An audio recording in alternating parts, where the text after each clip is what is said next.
Shalom a todos, boa noite, Erev Tov. Nós estamos aqui hoje para falar sobre a Parashá, vou deixar o comentário aqui, Parashá Vaishev.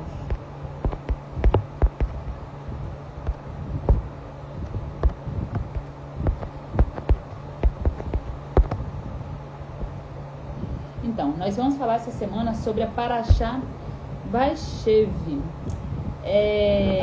Essa Parashá, ela coincide com a festa de Hanukkah, que é a festa da dedicação. Não é uma festa de Torá, não é um mandamento do Eterno, mas é uma festa que o povo faz em recordação, né, dos milagres que aconteceram há um pouco antes do primeiro século, que foi o milagre, né, contra os gregos, tá? Contra os gregos que estavam helenizando o povo. Eu fiz um estudo, tá? Pode ir lá no YouTube. Para quem não segue no YouTube, o canal é @TorahEoCaminho. E vai lá que você vai gostar muito do estudo que a gente fez. Foi essa semana mesmo, eu não lembro qual foi o dia. Eu acho que foi domingo. Vaishev, gente, assim como poucos dias atrás nós fizemos uma Parashá, que eu falei muito sobre o Ger Betoshav, sobre o Ger itinerante, que ele ficava mudando, né, de lugar em lugar. Ele não podia construir uma casa, uma construção, né, civil, porque ele era um Ger temporário, Ger Betoshav. Vaishev é a mesma raiz da palavra. Luciane, o que é Parashá? Então, às vezes é cansativo para vocês que assistem, está sempre assistindo, e a gente sempre falar, explicar o que é Parashá, mas é porque sempre tem pessoas assistindo, pessoas novas que não sabem o que significa. Parashá são porções semanais que todo povo que está em Techuvá lê durante a semana. Tá? Toda semana tem uma Parashá diferente e é lido uma porçãozinha todos os dias. Vaishev quer dizer e habitou. Nós já estamos, gente, na 9ª porção, depois que nós rebobinamos, né, a Torá, que nós voltamos para começar a ler novamente e aprender coisas novas. Ela está no livro de Bereshit 37, versículo 1 ao 40, 23. A Parashá não é tão grande, né? Não é pequena, mas também não é tão grande como essas outras últimas, né, que nós estávamos falando.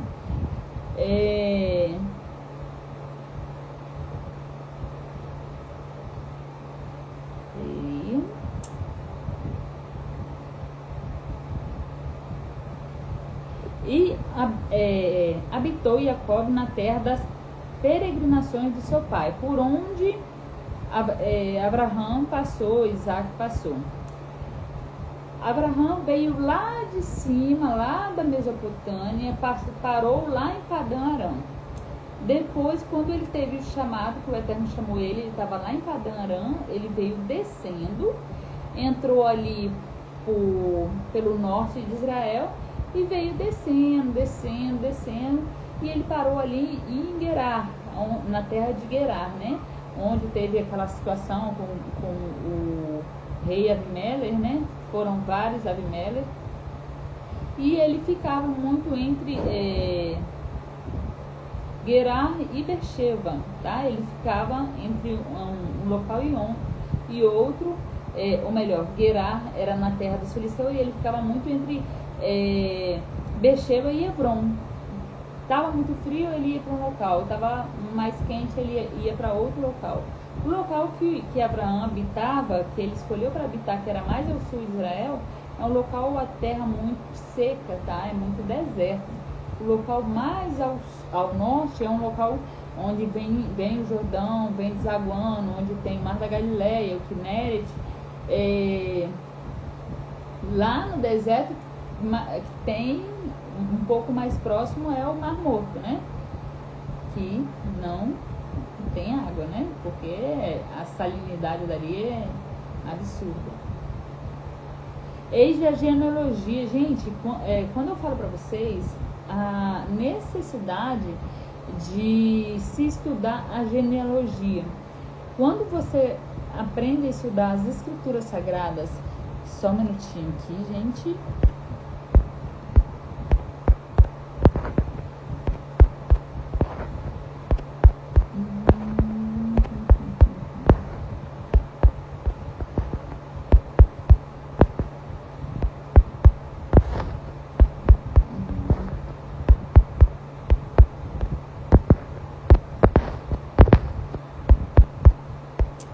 Só um pouquinho, gente, eu estou enviando aqui para algumas pessoas que pediu e eu acabei passando por cima, acabei não enviando.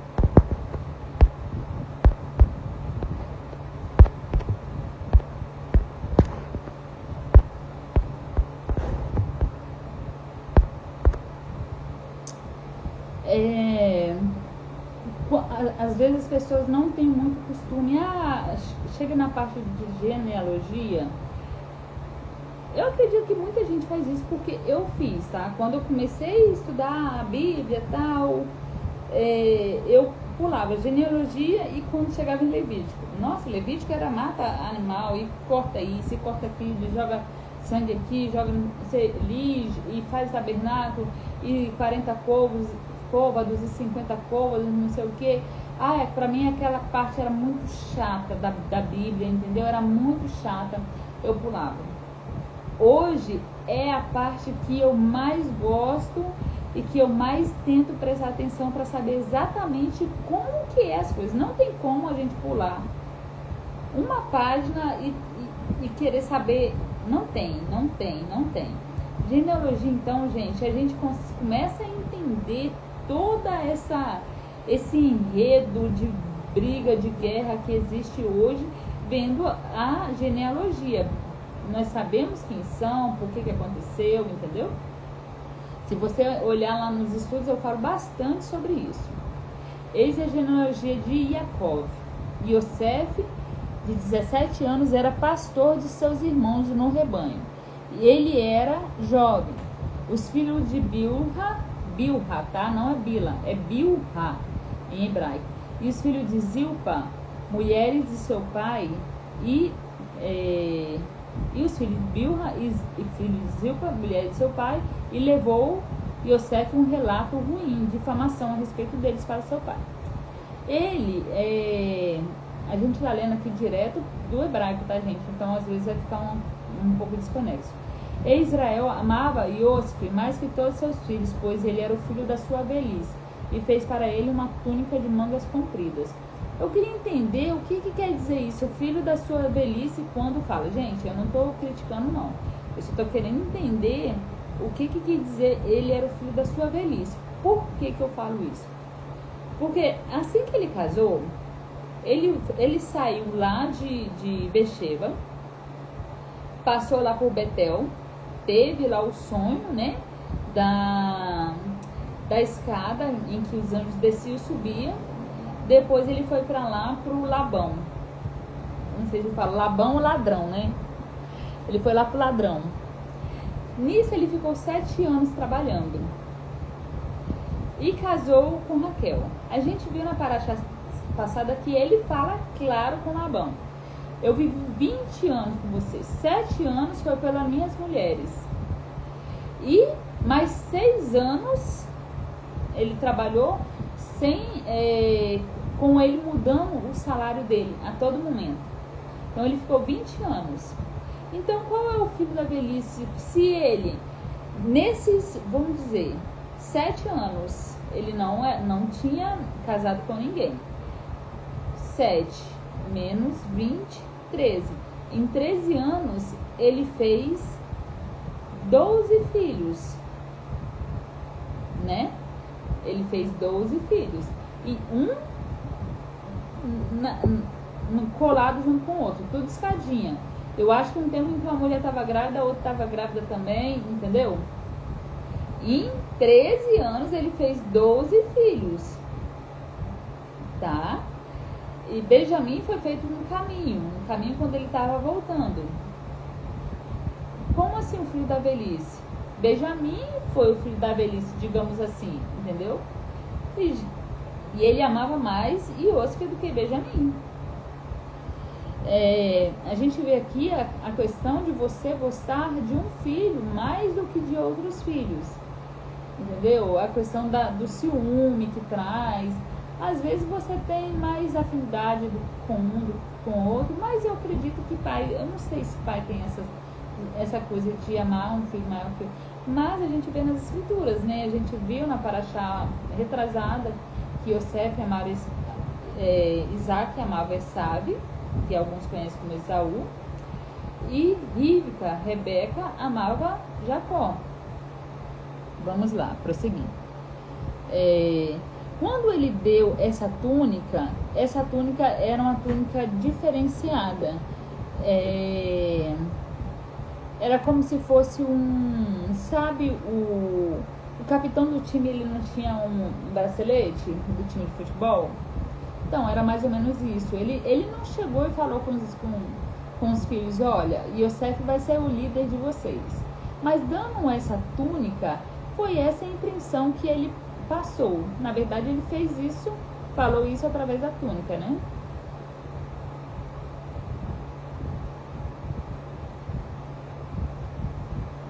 E fez para ele uma túnica de mangas compridas. E viram seus irmãos, pois seu pai o amava mais do que a todos os seus irmãos. E eles o odiaram. E não podia falar com ele por Shalom.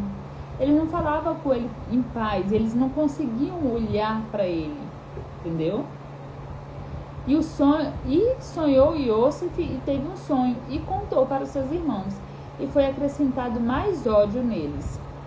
Eles já não conseguiam ver ele em paz. Com paz, com plenitude, com tudo completo, de tudo de bom, entendeu? Quando é Shalom, gente, é paz, tá? Não tem como ser Shalom e não ter paz. E disse para eles, ouçam, por favor, o sonho que sonhei. De repente, nós estávamos amarrando feixes de trigo no meio do campo, quando de repente levantou-se o meu feixe e ficou em pé. Então, seus feixes aproximaram, reuniram-se em torno do meu feixe e prostraram-se diante dele. E disseram ele para seus irmãos,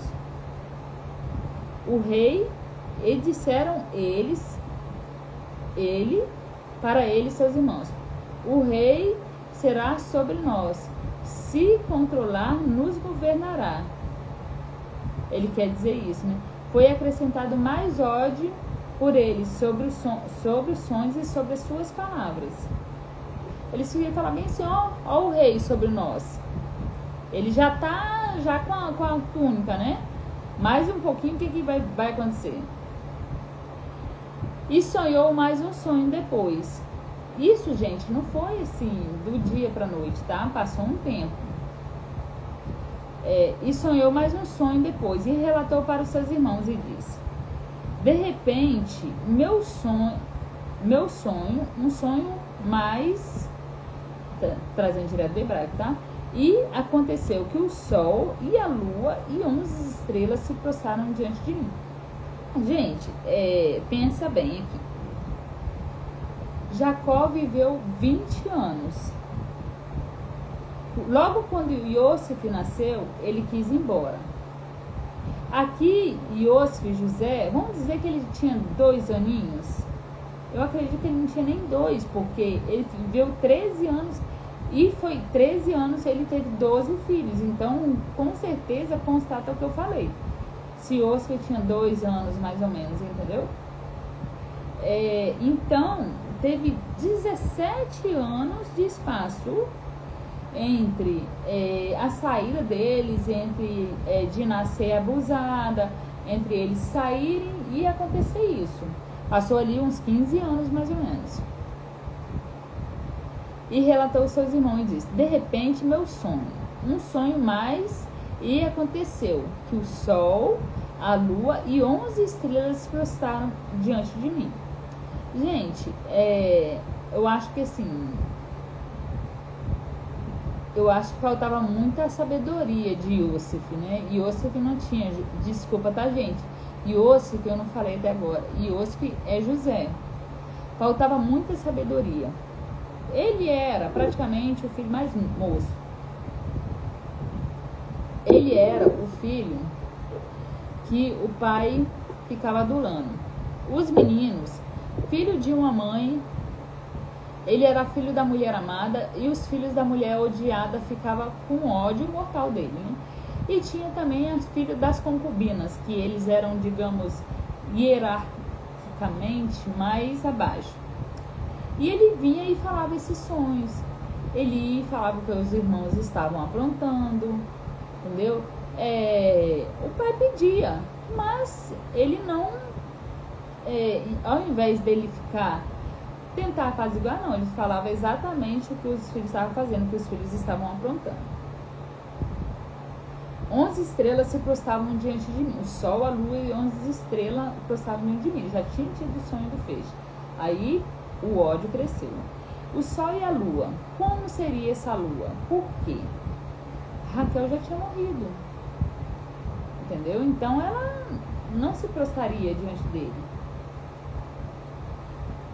né? E 11 estrelas queriam dizer os seus irmãos. Ou estava falando de Diná, porque Diná era irmã, né? Era irmã dele. Era a única mulher que ele tinha mais próxima dele, né? E relatou para seu pai e para seus irmãos. E o repreendeu seu pai, dizendo: o que é esse sonho que você sonhou? Você realmente espera que eu, sua mãe e seus irmãos venhamos e nos prostremos diante de você com o rosto em terra? E quando puderam, seus irmãos o invejaram seus irmãos, e seu pai guardou suas palavras. Ele ficou remoendo isso, né? E quando puderam, seus irmãos foram pastorear o rebanho de ovelha de seu pai em Shirém. Shirém era aquele local, né, que tinha acontecido aquela situação toda, e era um local muito distante. Eles queriam, na verdade, ficar bem longe, né, de Yosef. Eles não suportavam ficar perto de Yosef. Israel perguntou a Yosef: seus irmãos não estão pastoreando ovelha em Shirém? Venha, vou enviar você a eles. E ele respondeu: aqui estou.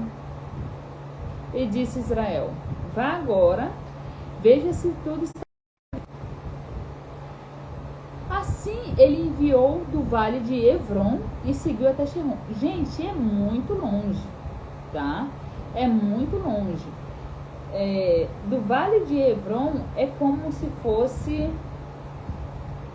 Vamos pegar o mapa do Brasil, vamos diminuir ele, vamos tentar botar do norte ao sul. Hebron é como se fosse, diminuindo, claro, tá, gente? Tem 400 quilômetros de Israel de extensão. Então, Hebron é como se fosse ali Paraná, e Shirém é como se tivesse Maranhão.